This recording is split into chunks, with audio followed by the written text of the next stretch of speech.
Hello students, आज हम करते हैं larval forms of Fasciola hepatica which is very important topic. तो स्टार्ट करते हैं। डेवलपमेंट एंड लाइफ हिस्ट्री से। Development and life history include a lot of steps. जो पहला स्टेप है वो है copulation and fertilisation.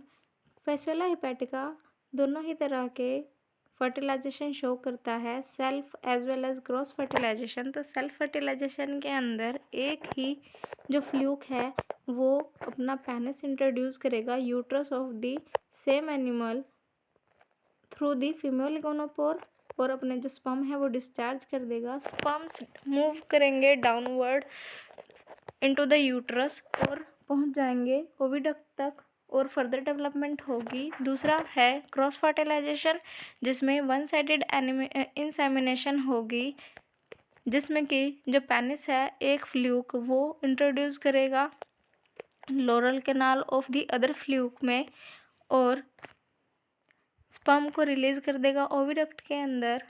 Sperm activate होंगे by the secretion of malice gland. जो क्रॉस फर्टिलाइजेशन के प्रोसेस है ये बहुत ही कॉमन है इन द लिवर फ्लूक्स। दोनों ही केसेस में जो फर्टिलाइजेशन है वो इंटरनल होगा और डिस्टल पार्ट ऑफ ओविडक्ट के अंदर होगा। फर्टिलाइजेशन के बाद जाइगोट की फॉर्मेशन होगी। सेकेंड स्टेप है कैप्सूल फॉर्मेशन, जो कि terminal part of the uterus में होती है। हर एक जो जाइगोट है वो रिसीव करेगा yolk and shell from the vitelline glands through the vitelline duct. Mehlis gland का जो सिक्रीशन है वो शेल योकम शेल से शेल को सेपरेट करने का काम करता है और इस शेल को जाइगोट के चारों तरफ लगाने का काम करता है। जो ये स्ट्रक्चर बनता है उसे कैप्सूल कहते हैं, जिसके ऊपर एक लिड लगी होती है विच इज़ नोन एज ओपरिक्यूलम। तो जब ये फुली फॉर्म्ड कैप्सूल जो है उसका साइज़ है 120 to 150 micrometre and 60 to 90 micrometre in size. ये येलो या फिर ब्राउन कलर का होगा, ओवल शेप का और ओपरक्यूलेटेड होगा। यूट्रस एक टाइम में 3000 या इससे ज़्यादा फुली फॉर्म्ड कैप्सूल रख सकती है और एक फ्लूक एक साल के अंदर 5 लाख कैप्सूल ले कर सकता है। नेक्स्ट स्टेप है capsule laying. While laying of capsule, जो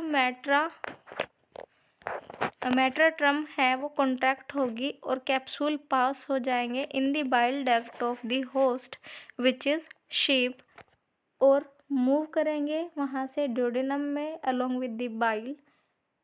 तब ये कैप्सूल इजेस्टेड हो जाएंगे, मतलब कि होस्ट की बॉडी से बाहर निकल जाएंगे थ्रू दी और along with the faeces.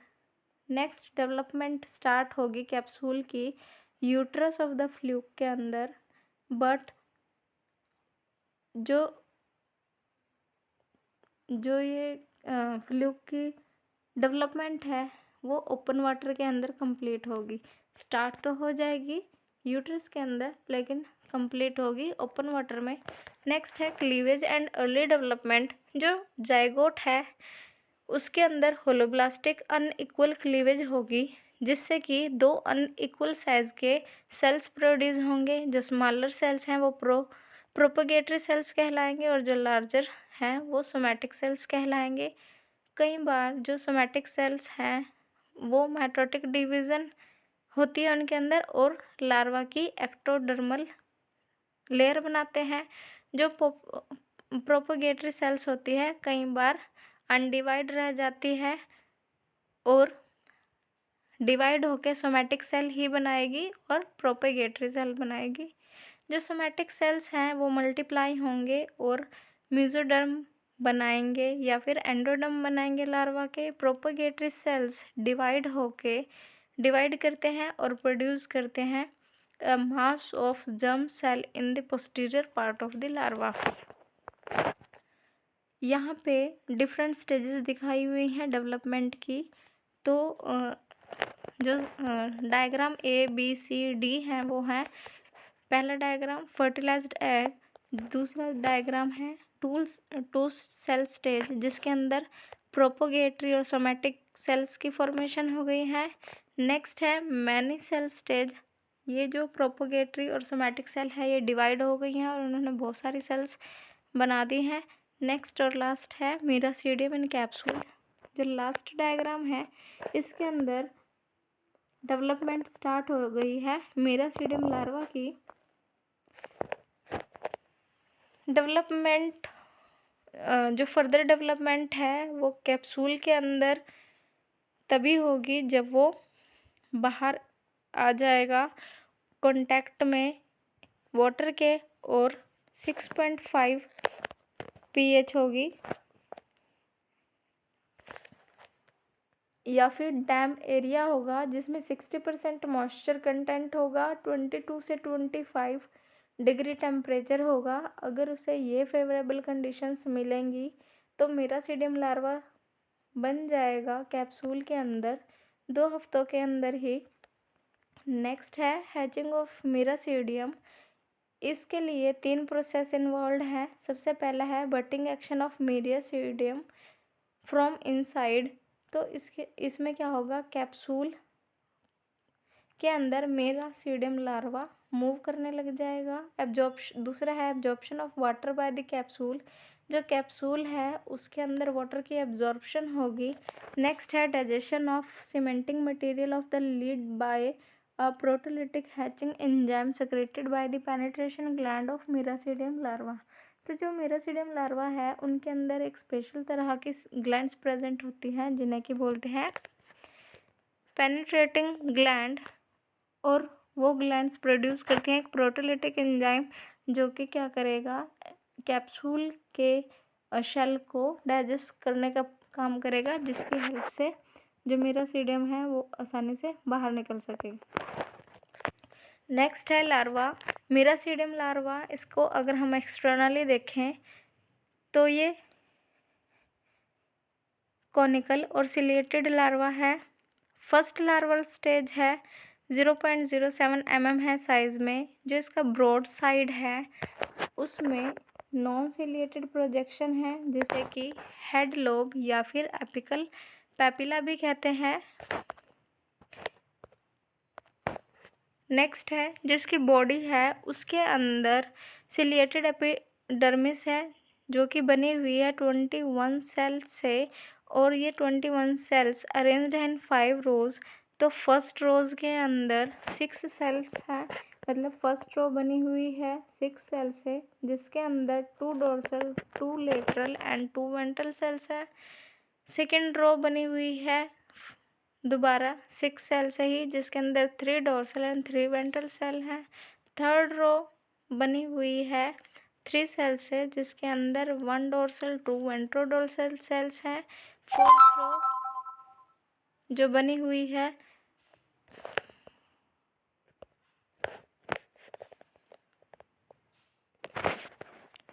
Fourth row 4 cell से बनी हुई है, जिसमें 2 right and 2 left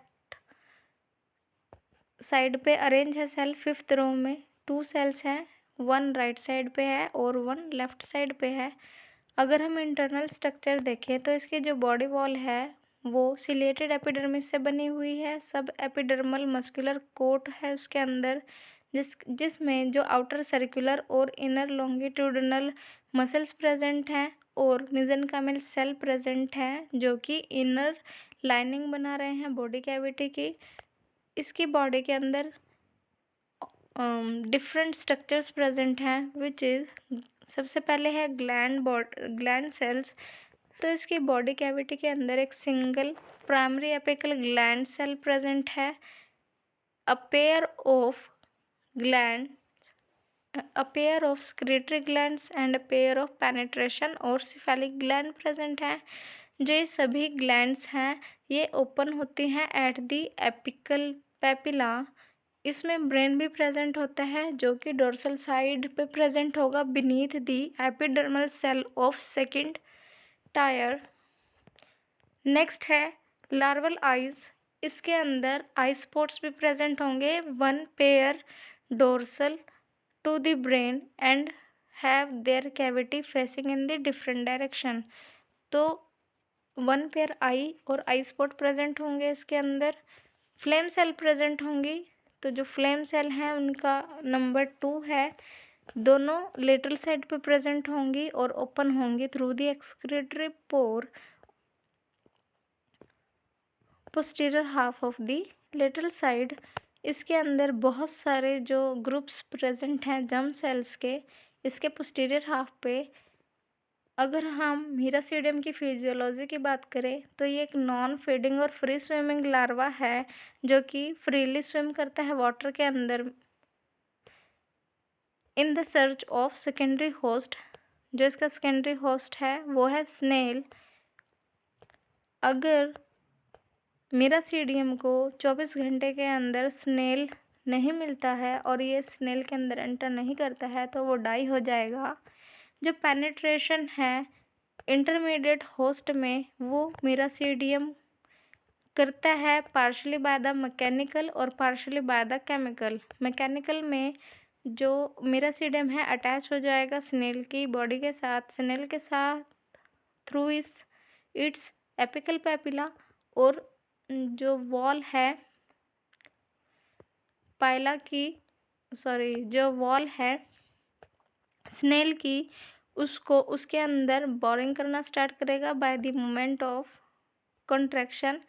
boring movement start कर देगा by contraction and relaxation of its muscular body, और केमिकल में स्क्रीट करेगा फ्रेश डिजॉल्विंग एंजाइम और थ्रू दी पेनिट्रेशन ग्लैंड। जब मीरासीडियम एंटर कर जाएगा स्नेल के अंदर तो ये लूज कर देगा it's eyes, brain, gland, ciliated epidermis, और उसके चारों तरफ एक क्यूटिकल डेवलप हो जाएगी। विद इन 14 डेज जो मीरासीडियम लार्वा है वो चेंज हो जाएगा स्पोरोसिस्ट लार्वा में, और उसके अंदर स्पोरोसिस्ट लार्वा के अंदर in the digestive glands of snail. Next larva है स्पोरोसिस्ट लार्वा। ये एक ओवल शेप का होलो सैक लाइक स्ट्रक्चर है जिसका साइज 0.7 मिलीमीटर के अराउंड है। इंटरनल स्ट्रक्चर अगर हम देखें तो इसकी जो बॉडी वॉल है वो क्यूटिकल की बनी है, इसके अंदर मस्कुलर कॉट है और मेसेनकाइम भी प्रेजेंट है।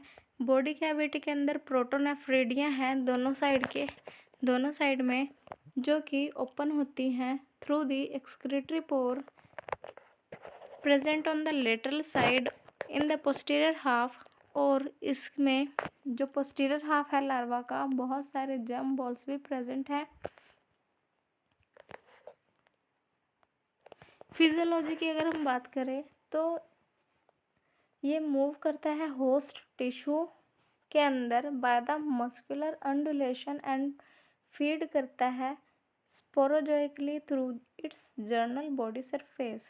ये 5 to 8 रेडिया प्रोड्यूस करेगा फ्रॉम इट्स जर्म बॉल्स और उनको रिलीज करेगा through a temporary aperture which is known as birth pore. Next है रेडिया लार्वा। अगर हम इसके स्ट्रक्चर की बात करें तो एक इलोंगेटेड सिलेंड्रिकल स्ट्रक्चर है और ये थर्ड लार्वल स्टेज है। इसका साइज अराउंड 1.3 to 1.6 मिलीमीटर होगा। इसके जो दोनों एंड्स हैं वो टेपरिंग होते हैं। इसके एंटीरियर एंड पे एक मस्कुलर रिंग प्रेजेंट होती है जिसे कि कॉलर कहते हैं।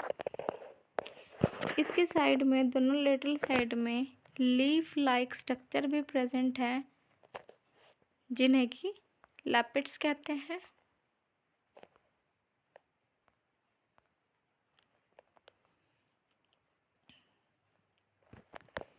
इसके अंदर 4 ओपनिंग है। तो सबसे पहली ओपनिंग है इसका माउथ। तो at the anterior end of body एक मस्कुलर फेरिंग्स प्रेजेंट है जिसके अंदर बहुत सारे फेरेंजियल ग्लैंड प्रेजेंट है। फेरेंजियल जो फेरिंग्स है वो एक सैक लाइक स्ट्रक्चर में ओपन होती है जिसे कि इंटेस्टाइन या एंट्रॉन कहते हैं। नेक्स्ट ओपनिंग है या नेक्स्ट अपर्चर है बर्थ पोर, जो कि एक परमानेंट अपर्चर है कॉलर के बिहाइंड है। इस अपर्चर के थ्रू जो डॉटर रेडियाई और सर्केरिया हैं वो रिलीज होते हैं। नेक्स्ट है एक्सक्रीटरी पोर, जो 2 हैं, 2 in number, just lie just inner to the lappets. इन दोनों की जो ओपनिंग है वो एक्सक्रीटरी डक्ट में होती है, जो कि बनती है by the fusion of flame cell of each side. Number of group of germ cells भी प्रेजेंट होते हैं in the posterior half of the larva. अगर हम बात करें फिजियोलॉजी ऑफ रेडिया लार्वा की, तो ये एक एक्टिव टाइप का लार्वा है जो कि मूव करता है होस्ट के टिश्यू में by beating of its lappets and feed करेगा होलोजोइकली होस्ट टिश्यू के ऊपर by sucking action of pharynx. Finally ये आ जाता है हिपैटोपैनक्रियाज के अंदर। समर सीजन में ये 20 डॉटर रेडियाई प्रोड्यूस करेगा जब इसे फेवरेबल टेम्परेचर एंड मॉइस्चर मिलेगा, और विंटर में प्रोड्यूस करता है 14 to 20 सर्केरिया लार्वा। दोनों सर्केरिया और रेडिया लार्वा रिलीज होंगे through the birth pore. Next larva है सर्केरिया लार्वा। ये 4th लार्वल स्टेज है। फ्लैट ओवल शेप्ड का स्ट्रक्चर है इसका, और 0.25 to 0.35 मिलीमीटर है इन साइज़। इसके अंदर एक एसिटाबुलम प्रेजेंट होता है वेंट्रल साइड पे। लॉन्ग वाइब्रेटाइल टेल प्रेजेंट है इसके पोस्टीरियर एंड पे। मॉर्फोलॉजिकली ये रिजेंबल करता है एडल्ट फ्लूक के साथ। इसके अंदर डाइजेस्टिव सिस्टम प्रेजेंट है जो कि बना हुआ है टर्मिनल माउथ से। एक इसके अंदर स्मॉल और ट्यूबुलर बक्कल कैविटी प्रेजेंट है। मस्कुलर फेरिंग्स है। थिन वॉल्ड और ट्यूबुलर ईसोफेगस प्रेजेंट है, और एक बाइफिड इंटेस्टाइन है। अगर हम यहाँ देखें तो ये स्ट्रक्चर हमें क्लियरली नज़र आ जाएगा। इसके अंदर ये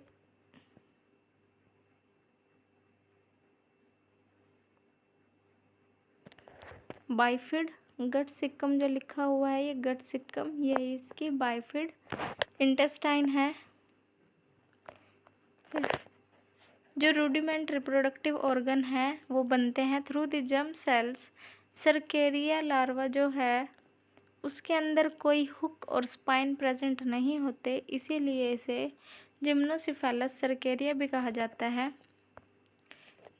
फिजियोलॉजी ऑफ सर्केरिया के अंदर हम इसके मूविंग एक्शन की बात करेंगे तो सर्केरिया मूव करेगा from hepatopancreas in the pulmonary sac, और फाइनली आउटसाइड चला जाएगा स्नेल से थ्रू द सिफोन।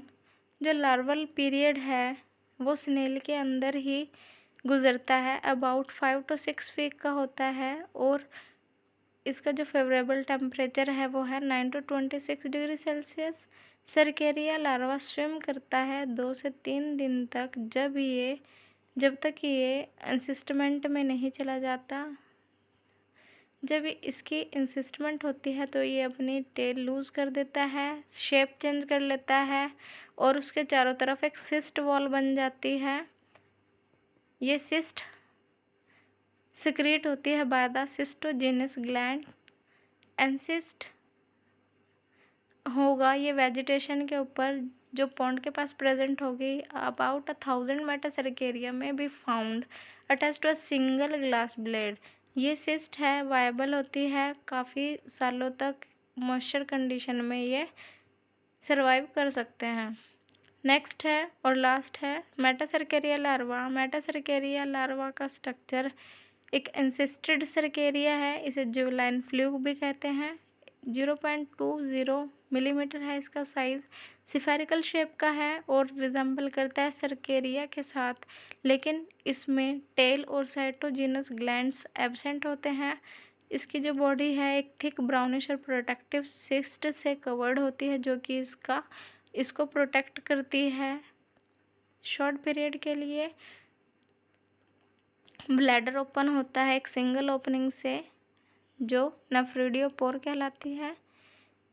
अगर फिजियोलॉजी की बात करें, मेटासेरेकेरिया एक इन्फेक्टिव जो मेटासेरेकेरिया है इन्फेक्टिव बनता है आफ्टर 18 हॉर ऑफ इंसिस्टमेंट।